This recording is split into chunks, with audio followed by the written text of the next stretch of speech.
అంటే పవన్కి చెక్ పెట్టేందుకు. రైట్, ఇది ఇవాటి దగ్గర డిబేట్లో మనతో పాటుగా అన్నపరెడ్డి విజయ్ గారు, ఎందుకు మీరు అంత పిఠాపురంనే అంత కీ ఫ్యాక్టర్గా ఎందుకు తీసుకోవాల్సి వచ్చింది? అంత ఆ విధంగా నలుగురు ఇన్ఛార్జ్ని ఎందుకు ఏర్పాటు చేయబోతున్నారు? ఏదైనా మీకు భయం అని పట్టుకుందా? ఎందుకంటే లేదంటే మీ విజయ అవకాశాలని పవన్ కళ్యాణ్ గండి కొట్టారు, కూటమి ఏర్పాటులో భాగం అయిపోయి అని ఒక ఏదైనా ఫీల్ అవుతున్నారా విజయ్ గారు? ముందుగా సోదరుడు కృష్ణాంజనేయులు గారికి, అక్కడ ఉన్నటువంటి మిగతా జనసేన నాయకులకి నమస్కారాలండి. మీ బీఆర్కే ప్రేక్షకులకు కూడా. ఇప్పుడు వైసీపీ భయపడుతుందని మీకెవరు చెప్పారు? వైసీపీ భయపడుతుంది, వ్యూహాలు రచిస్తుంది, లేకపోతే ఇది రాజకీయంలో ఒకరిని మనం గెలవాలి అనేది ఒక ఎత్తు అయితే, రెండోది అవతలను ఓడించి మనం గెలవాలంటే అవతలోడు ఓడిపోవాలి. అవతలోడు ఓడిపోవాలి అంటే మరి బలమైన నాయకుడు అనుకుంటున్నటువంటి పవన్ కళ్యాణ్, చాలా బలవంతమైన పార్టీ అనుకుంటున్నటువంటి తెలుగుదేశం పార్టీ, అంతకంటే దేశాన్ని శాసించేటువంటి ఒక మహా గొప్ప నాయకుడు మోడీ లాంటి వాళ్ళు, ఇప్పుడు మీకు దాంట్లో పవన్ కళ్యాణ్ మాటల్లో మీకు కాన్ఫిడెన్స్ కనపడిందా? ఓవర్ కాన్ఫిడెన్స్ కనపడిందా? అతను పిఠాపురంలో ఓడిపోతానని భయం వేసిందా? మా భయం తర్వాత మా ప్రయత్నాలు, ఇప్పుడు 2 కూటమిలో పార్టీలు, 3 పార్టీల్లో 3 నాయకులు ఉన్నప్పుడు, 3 నాయకుల్ని అధినాయకులు, అక్కడ లోకేష్ కానివ్వండి, లేకపోతే అటు చంద్రబాబు గారు కానివ్వండి, లేకపోతే ఇటు పక్కన మన పవన్ కళ్యాణ్ గారు కానివ్వండి, వాళ్ళని సహజంగా ఓడించాలి అనుకుని వ్యూహాలు చేయడంలో తప్పేం లేదు.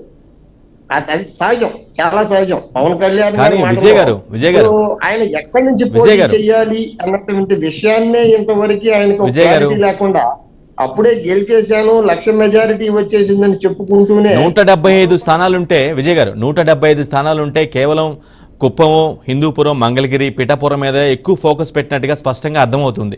ఈ రాజకీయ పరిస్థితులు ఏపీ రాజకీయాన్ని అబ్జర్వ్ చేసిన ఎవరికైనా సరే ఇది అర్థమవుతుంది. అందుకని పర్టికులర్గా ఆ పాయింట్ అడగాల్సి వచ్చింది. అంటే ప్రతి ఒక్కళ్ళకి ఒక్కొక్కళ్ళకి అర్థం చేసి మీరు అనేది పిఠాపురం మీద ఫోకస్ పెట్టారు అంటున్నారు. 175 సీట్లలో 30 సీట్లు పోను 145 సీట్లు పోటీ చేస్తున్నటువంటి చంద్రబాబు మీద, లోకేష్ మీద ఫోకస్ పెట్టలేదని మీరు ఎందుకు అనుకుంటున్నారు? ఖచ్చితంగా పెడతారు. 30 సీట్లు ఒక రకంగా చెప్పాలంటే ఒక సీఎం అనే స్థాయి నుంచి రేపు పొద్దు నుంచి పిఎం అని అనిపించుకునేదాకా ఎదగాలనుకుంటున్న పవన్ కళ్యాణ్ ఇంకా గత 10 ఏళ్లుగా బీజేపీ రూట్ మ్యాప్ కోసం ఎదురు చూశారు. ఇవాళ అమిత్ షా మోడీ గారి ఆహ్వానం కోసం చూస్తున్నారు మళ్ళీ పార్లమెంట్కి పోటీ చేయడానికి. ఒక పక్క పిఠాపురంలో పోటీ అంటూనే 1,00,000 మెజారిటీ అని చెప్పుకుంటూనే, మళ్ళా నేను కాకినాడ అవకాశం దొరికితే కాకినాడ వెళ్ళిపోతాను, నేను ఈ పిఠాపురం ఓడిపోయే పరిస్థితి వస్తే ఆయన ఉదయాన్ని ఆయన బలి చేస్తాను, ఆయన బలి చేసేసేసి నేను కాకినాడ వెళ్ళిపోయి కాకినాడ గెలవడానికి ట్రై చేస్తాను అనేటువంటి సంశయం ఉన్న నాయకుడు పవన్ కళ్యాణ్ నా అభిప్రాయం. అతని కోసం ప్రత్యేకంగా ఊహలు చేయాల్సిన అవసరం లేదు. ఖచ్చితంగా ఫోకస్ అయితే ఉంటదండి. పార్టీ అధినాయకులు అనుకున్నప్పుడు ఖచ్చితంగా ఫోకస్ ఉంటది. వంగా గీత గారు అక్కడ గెలిచిన వ్యక్తి. ఇవాళ ఆ పార్టీలో మేము మొదటి నుంచి చెప్తా ఉన్నా, పవన్ కళ్యాణ్ గారు కాదు, బీజేపీ కాదు, ఏ బలాలు చూసుకొని వాళ్ళు టీడీపీతో కలిసి ప్రయాణించాలనుకుంటున్నారో, లేకపోతే చంద్రబాబు తనను తాను తక్కువ చేసుకొని ఇటువంటి బలము ఓటు బ్యాంకు లేని, అంటే ఒకళ్ళకి బలం ఉంది, ఒకళ్ళకి ఓటు బ్యాంకే లేదు, వాళ్ళ ఇటువంటి పార్టీలతో కలిసి ఆయన ఏ ఉద్దేశంతో కూటమి కట్టి జగన్ గారిని ఓడించాలనుకుంటున్నారో ఎవరికీ అర్థం కాని విషయం. వీళ్ళందరి ఎజెండా ఏంటంటే, మేము కొత్తగా 2014-19 మధ్యలో మేము రాష్ట్రానికి ఇది చేశాం, బీజేపీతో కలిసి పనిచేశాం, ఈ వ్యవహారాలు మేము చక్కదిద్దాం, అంతకంటే మెరుగైన పరిపాలన ఇస్తామని చెప్పేటువంటి పరిస్థితి చంద్రబాబు కానీ, ఇలాంటి ఇటు పవన్ కళ్యాణ్ గారు కానీ, ఆఖరికి వీళ్ళు ఉమ్మడి సభ చిలకలూరుపేట పెట్టిన సందర్భంలో మీరందరూ మీ రాష్ట్రం బాగుపడాలంటే ఎన్డీఏ ప్రభుత్వం రావాలని చెప్పారే కానీ మోడీ గారు చంద్రబాబు ప్లస్ పవన్ కళ్యాణ్ గారి కూటమి గెలవాలి, ఇది మీ రాష్ట్రానికి అవసరం అని చెప్పిన సందర్భం కూడా కనపడాల. కూటమిలోనే ఇవాళ చాలా చిచ్చులు చూస్తా ఉన్నాం. వాళ్ళ వ్యక్తిగత విషయాల్లోకి నేను వెళ్ళకపోయినా ఆయన్ని ఫోకస్ చేశారు అనటం అది అసందర్భం, అది అవసరం కూడా లేదు. ఎందుకంటే 3 నాయకుల మీద ఫోకస్ ఉంటది, వాళ్ళు ఎలా ఫోకస్ పెడతారో యువతల పార్టీలోంచి కూడా అదే తరహా వ్యూహాలు ఉంటాయి. ఇవాళ ఆయన ఎక్కడ నిలబడతాడో ముందు నిర్ణయించుకోమనండి.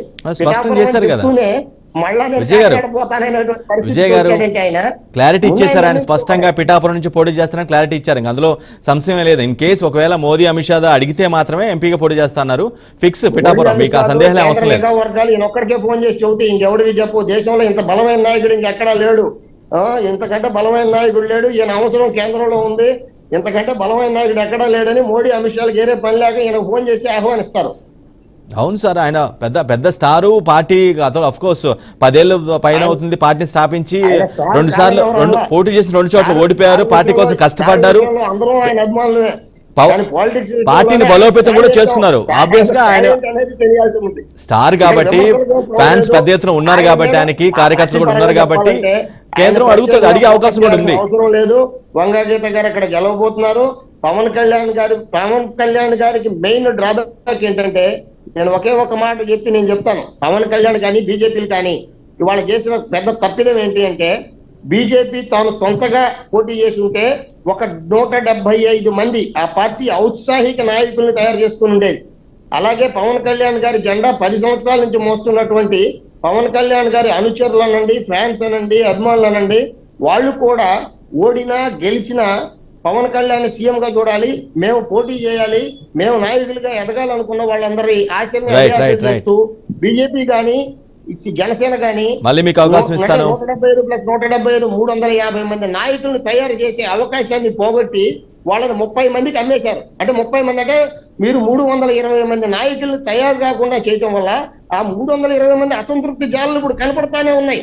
అదే కదా పిఠాపురంలో ఉన్నటువంటి గతంలో ఓడిపోయినామా ఇవాళ వచ్చి పార్టీలు మారటం. ఆమె ఎందుకు పార్టీ మారిందంటే పార్టీలు మారటం సహజంగానే జరుగుతూ ఉంది. అంటే ఔత్సాహికంగా వీళ్ళు రాజకీయంగా చంద్రబాబు గాని మన పవన్ కళ్యాణ్ గారు కానీ బీజేపీ కానీ తమ పార్టీలు ఎదిగే అవకాశాన్ని వాళ్లే చిరిమేసుకున్నారని చెప్తాను నేను. దీని మీద తప్పు పడతారో లేదో నాకు తెలియదు, కానీ వాళ్ళ ఆశయం ఒకటే, జగన్ దించేయాలి. ఎందుకు దించేయాలి అది తెలియదు. మేమేం అడుగుతున్నాం, మేము చేసిన మంచి పనులు మీకు నచ్చితే ఓటేయమని అడుగుతాం. రైట్. నచ్చితే